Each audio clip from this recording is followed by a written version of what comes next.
শিশু মাগুরার সেই শিশু কন্যা কিছু সময় পূর্বে তিনি ইন্তিকাল করেছেন। ইন্না লিল্লাহি ওয়া ইন্না ইলাইহি রাজিউন। আসিয়ার দাফন সম্পূর্ণ করার আগে যদি আমরা ধর্ষকদের বিচার করতে পারতাম, ওদের ফাঁসি নিশ্চিত করতে পারতাম, তাহলে কিছুটা তার আত্মা শান্তি পাইতো। কথা বলেন ঠিক কিনা? মৃত্যুদণ্ড নিশ্চিত করতে হবে, তাদের ফাঁসি কার্যকর করতে হবে, ফাঁসি কার্যকর করতে হবে, তাও চার দেয়ালের ভিতরে না, প্রকাশ্যে দেবালোকে হাজার হাজার মিডিয়ার সামনে ওই সমস্ত নরপশু, ওই সমস্ত জানোয়ারদের যদি আমরা ফাঁসি দিতে পারতাম, তাহলে এই দেশে অপরাধ কমে যেত। কথা বলে ঠিক কিনা?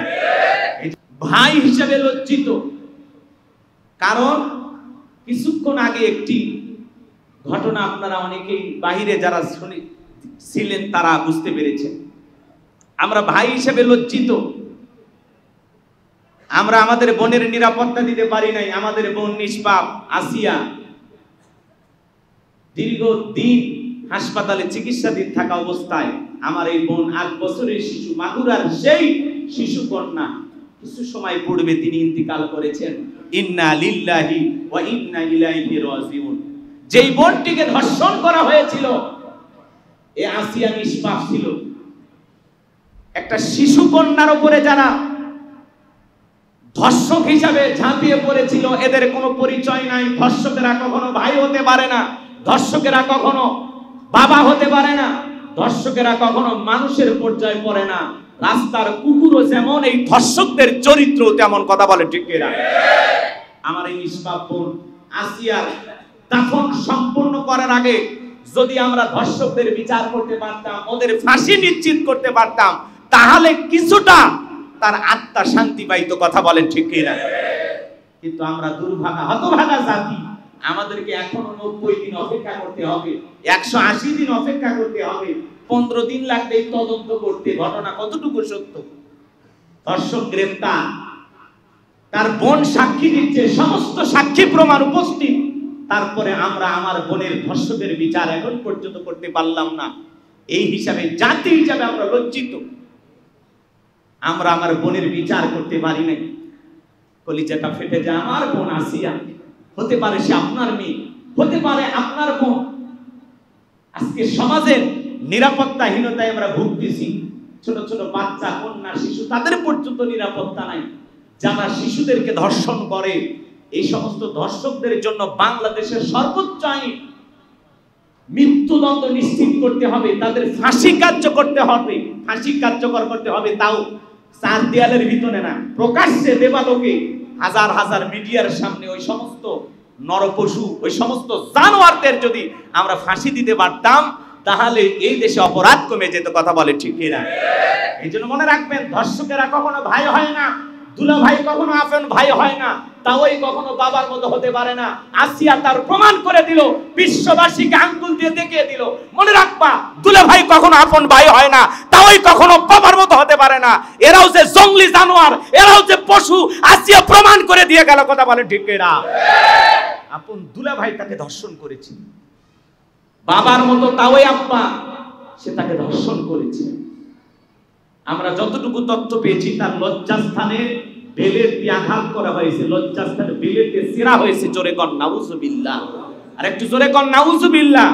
মানুষ কত বর্বর হলে, কত বড় পশু হলে, কত বড় হিংস্র হলে, কত বড় জানোয়ার হলে এই ধরনের নিকৃষ্ট কাজ করতে পারে। আর যাই হোক, এরা মানুষের কাতারে পড়তে পারে না, এরা হিংস্র জানোয়ার, এরা হায় না, এরা হায় না। কথা বলেন ঠিক কিনা? আমার নিষ্পাপ বোনকে আল্লাহ পাক যেন জান্নাতের উচ্চ মাকাম দান করেন। জোরে বলুন আমিন। আর একটু জোরে বলুন আমিন। প্রধান উপদেষ্টা তিনি মিডিয়ার মাধ্যমে সংবাদ প্রচার করেছেন যে ধর্ষকদের সর্বোচ্চ শাস্তি অতি দ্রুত নিশ্চিত করতে হবে। আমরা বলতে চাই, ডক্টর ইউনূস সাহেব, এটা আগের যারা প্রধানমন্ত্রী ছিল তাদেরও বক্তব্য এমন ছিল যে এই ঘটনায় যারা জড়িত তাদের বিচার নিশ্চিত করতে হবে। এইরকম তেলতেলা কথাই জাতি আর বলতে চায় না। আপনি একটা কিছু করে দেখান যাতে ইতিহাস হয়ে থাকে। কথা বলে ঠিক কিনা? দায় সারা বক্তব্য দেবেন না, দায় সারা বক্তব্য দেবেন না। বক্তব্য দিলে বক্তব্য দেওয়ার মতো দেবেন, যাতে আপনাদের কথাই জাতি আশা ভরসা খুঁজে পায়। কথা বলে ঠিক কিনা? আমরা অতি দ্রুত এই সমস্ত ধর্ষকদের বিচার চাই। কারা কারা হাত তুলে দেখান? লিল্লাহি তাকবীর। তাহলে ধর্ষকেরা কখনো ভাই হতে পারে না, ধর্ষকেরা কখনো দুলাভাই হতে পারে না, ধর্ষকেরা কখনো মানুষের কাতারে পড়তে পারে না।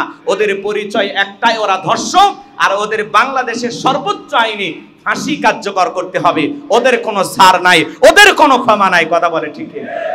সম্মানিত ভাইয়েরা আমার, এই সিয়াম সাধনার মাসে আমরা দুঃখিত হৃদয় নিয়ে, ভরাক্রান্ত হৃদয় নিয়ে, অন্তরের ভিতরে রক্ত খনন হইতেছে, মনটা ভিতরে অনেক কষ্ট পাইতেছি। এই কষ্টর থেকে এই কথাগুলো বলতেছি। আমার বোন আসিয়ার সাথে যারা এই ঘটনা ঘটিয়েছে, আমরা চাই বাংলাদেশের আইনে সর্বোচ্চ শাস্তি, ফাঁসি নিশ্চিত করতে হবে। কথা বলেন ঠিক কিনা? সম্মানিত ভাইয়েরা আমার, বিগত বছরগুলোতেও এই ধরনের শিশু হত্যাকাণ্ডের ঘটনা ঘটেছে, শিশু ধর্ষণের ঘটনা ঘটেছে। এত মিডিয়াতে প্রচার করা হয় নাই, এইবার মিডিয়াতে ফলাও করে প্রচার করা হয়েছে। কারণ আগে মিডিয়াকে টেলিফোন দেওয়ার লোক ছিল, এই ঘটনা ধামাচাপা দাও। কিন্তু এই দেশে নতুন করে যখন স্বাধীনতা আমরা পেয়েছি, কোনো ঘটনায় ধামাচাপা বইতেছে না, সব খবরে উঠে আসতেছে। এই জন্য সারা দেশের সমস্ত জায়গায় এই নিউজটা প্রচার হয়েছে।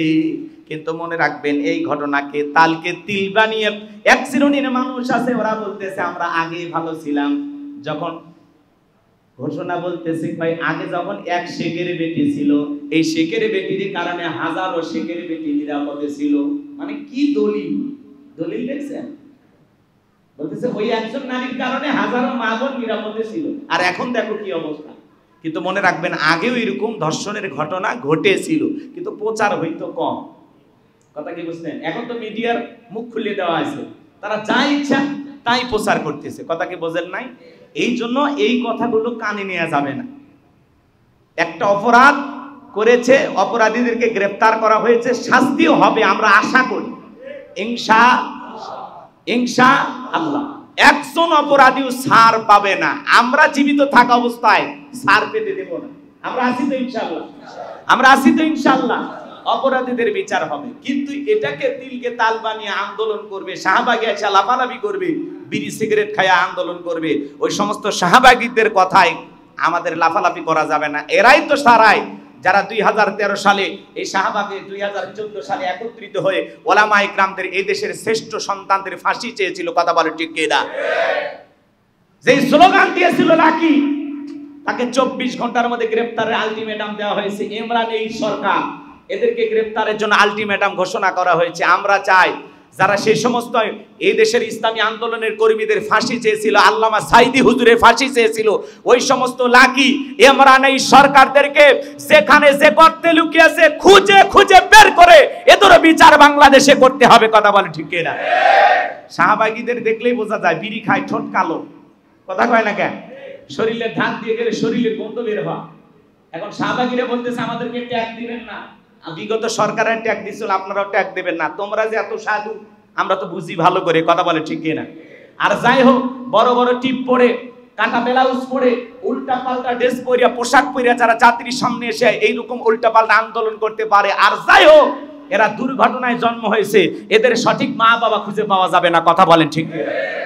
যারা আলেমদের ফাঁসি চায়, এদেশের টুপিওয়ালা দাড়িওয়ালাদেরকে সহ্য করতে পারে না, ইসলাম বিদ্বেষী, এরা নিঃসন্দেহে নাস্তিক। কথা বলেন ঠিক কিনা? সম্মানিত হাজিরিন, আমি যে কথা বলতে চাচ্ছিলাম, দেশের বর্তমান চলমান অবস্থা দেখে আমরা আলহামদুলিল্লাহ কিছুটা খারাপ লাগলেও অনেক দিক দিয়ে কিন্তু আমরা শান্তি আছি। সেই ওয়াজগুলো কিন্তু মাওলানা রুহুল আমিন যুক্তিবাদী হুজুর করেছেন, আমি ওগুলো নিয়ে বলতে চাই না। কথাকে বোঝেন নাই? এমন একটা রমজান বেশ কয়েক বছর পরে আমরা পেয়েছি, তারাবিতেও কারেন্ট যায় না, ইফতারিতেও কারেন্ট যায় না, সিহারি খাইতেও কারেন্ট যায় না। আলহামদুলিল্লাহ। কথা বলেন না কেন? এজন্য খুশি না? এই কথাগুলো উনি বললো। বাজারের যে অবস্থা, আলহামদুলিল্লাহ, দ্রব্যমূল্য আমাদের হাতের নাগালে আছে, নিয়ন্ত্রণের ভিতরে আছে। খুব বেশি কষ্টের ভিতরে আমরা নাই। কিছুটা অশান্তি, চুরি, ডাকাতি, খুন, ধর্ষণ হইতেছে, কিছু তো আছেই, বোঝেন নাই? সব কি ভেঙে গেছে? এই অপরাধ করে এই দেশে অশান্তি সৃষ্টি করতে চায়, অরাজকতা সৃষ্টি করতে চায়, ওরা প্রমাণ করতে চায় আগেই ভালো ছিলাম। এই ডায়লগ যেন জনগণ বলতে বাধ্য হয়, জোর করে বলানোর চেষ্টা করতেছে। তো আমরা তো বুঝতেছি কতটুকু ভালো ছিলাম, কতটুকু খারাপ ছিলাম। কথাকে বোঝা গেছে? তো আল্লাহ পাক যেন এই দেশের উপরে খাস রহমত বরকত নাজিল করেন। জোরে বলুন আমিন। শান্তি নাজিল করেন। জোরে বলেন আমিন। সম্মানিত ভাইয়েরা আমার,